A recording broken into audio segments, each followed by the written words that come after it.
welcome. The topic we'll be discussing in this session is Amdahl's law and multi-threading models. So basically we are discussing about threads. So last class we have discussed the introduction of threads and what are the benefits of thread and what's the difference between concurrency and parallelism and what is data parallelism and what is task parallelism. So in this session we'll be discussing about Amdahl's law and what are the different types of multi-threading models available. Okay. So basically Amdahl's law is used to measure the performance gain by adding more cores to the system. Okay. So when additional cores are added uh, to a computer, then how much performance gain is achieved?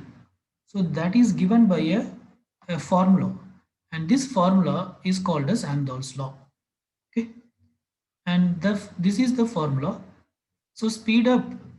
So the speed up in the sense, the speed up of the processor will be less than or equal to 1 by s plus 1 minus s by n. Okay.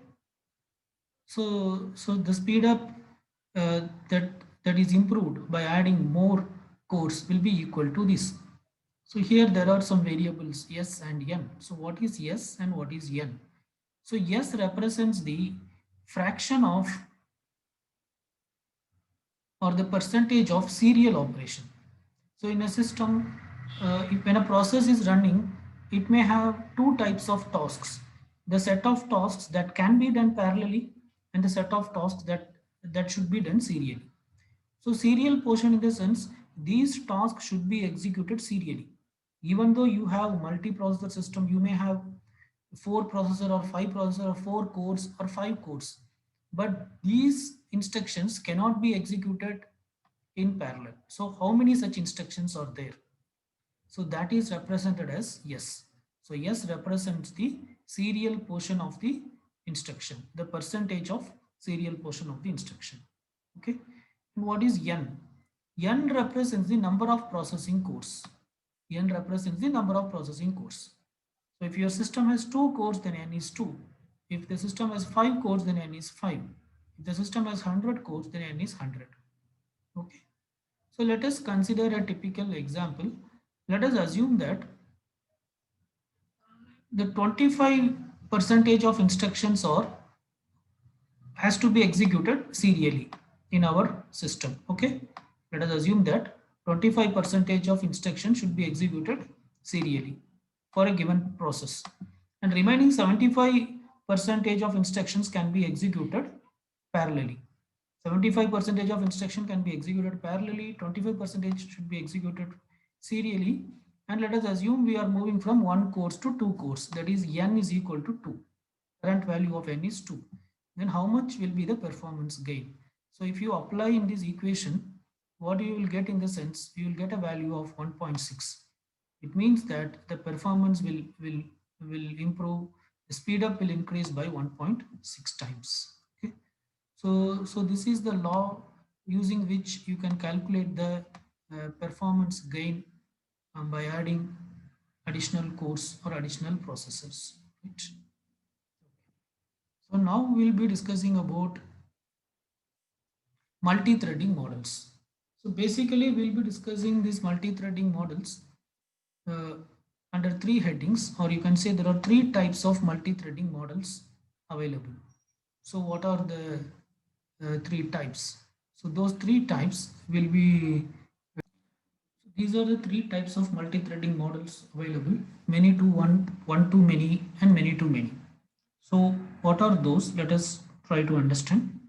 So in a many to one model, many user process will be many user threads will be connected to one kernel thread. Many user threads will be connected to one kernel thread. So before that, what is a user thread and what is a kernel thread? User threads are the one that is created by the user process, and kernel threads are the one which is created by the operating system. And all user threads need to take the support of the kernel thread. A user thread cannot exist by itself. It should depend on some kernel thread. In a many to one threading model, many user threads will be mapped to one kernel thread. Okay, so this particular model has its advantage and also it has its own disadvantage. The advantage of this model is that you can create any number of user threads. That is not an issue because all the user threads are controlled by only one kernel thread.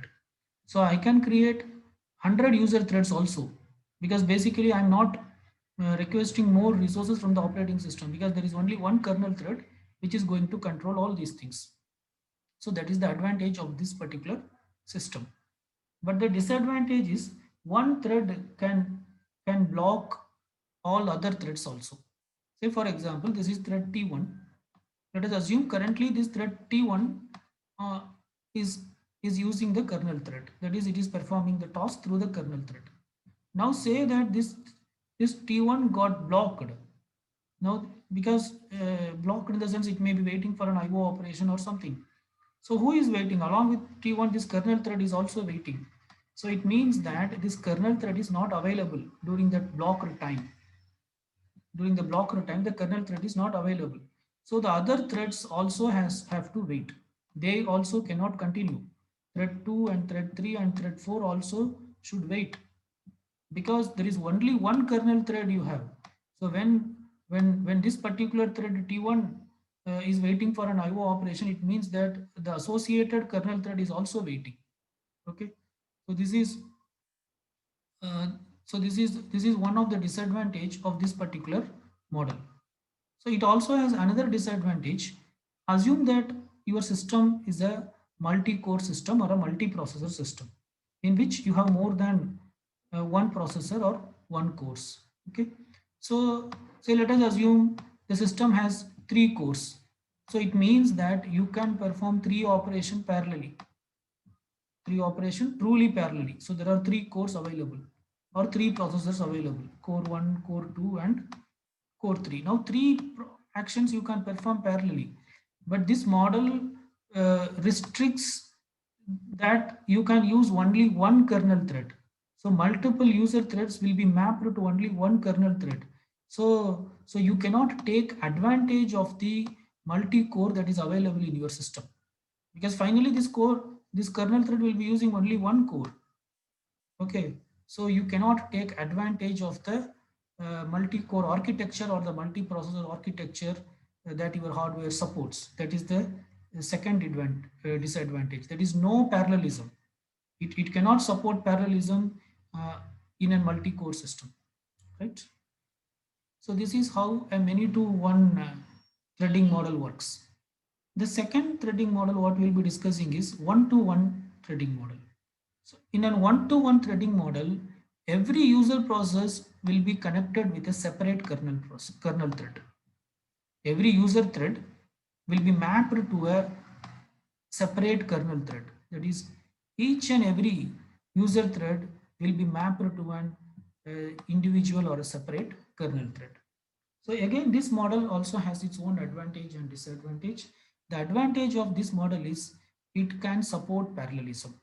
It truly supports parallelism. That is, if your system is having more than one processor or one core, then uh, then this particular model can take advantage of this, and it can ensure that all the cores are getting effectively utilized.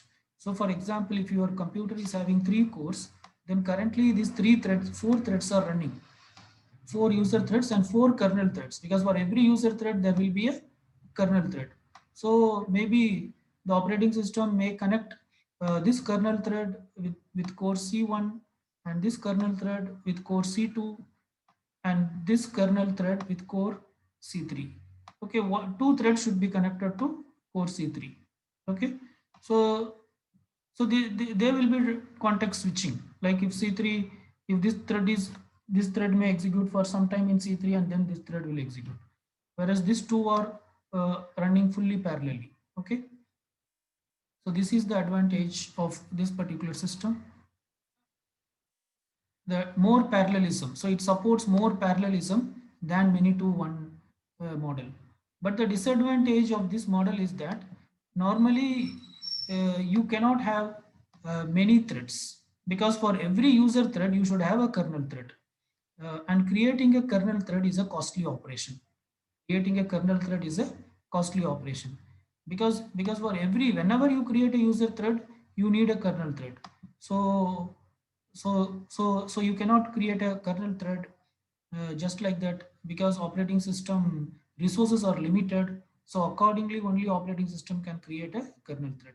So most of these systems will provide a restrictions on the number of threads that can be executed at a given time. Okay, number of threads per process will be restricted due to the involvement of overhead involved in the creation of the kernel threads, right? So this is how the one-to-one model works. And the next is many-to-many model. In a many-to-many model, what happens in the sense, many user threads are connected to many kernel threads. Many user threads are connected to many kernel threads. That is actually what it happens in the sense, more than one user threads or mapped with more than one user threads or mapped with either equal number of or less number of kernel threads. Okay, say you have 5 user threads. So these 5 user threads will be mapped with either 5 kernel threads or less than 5 kernel threads. Okay, so the number of kernel threads will be always less than or equal to the number of user threads. It will not be more than the user thread. So this is how the mapping does.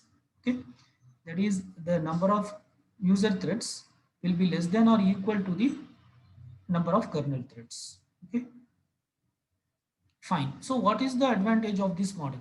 So this model takes the advantage of uh, many to one model and one to one model.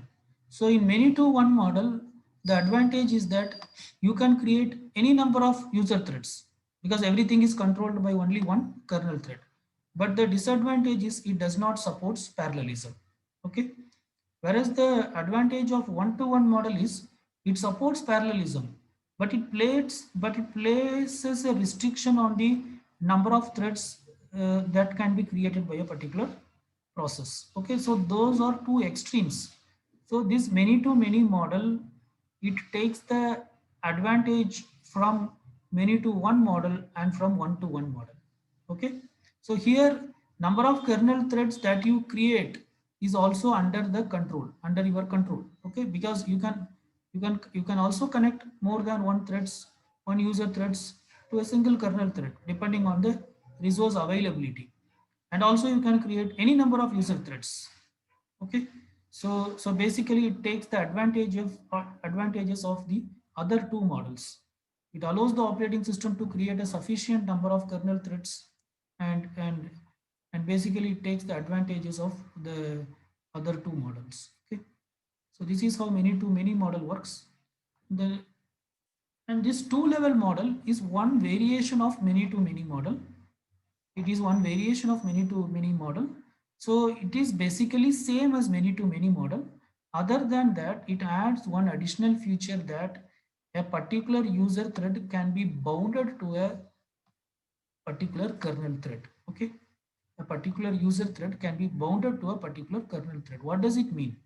It means that user threads want to be binded with only one particular kernel thread throughout its lifetime, that feature is available. Okay, but that may not be available in a normal many to many model. For example, in the normal many to many model, this thread, let us assume this is connected with thread, this particular kernel thread, time being.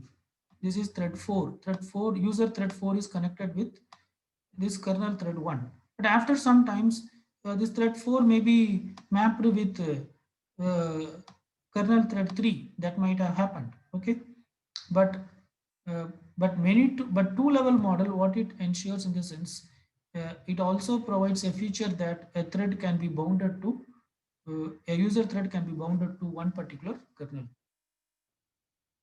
So, so these are the different thread models that are available. So what we have discussed, in the sense we have discussed the Amdahl's law and the various thread models, many to one, one to one, and many to many thread model, right? Yes, thank you.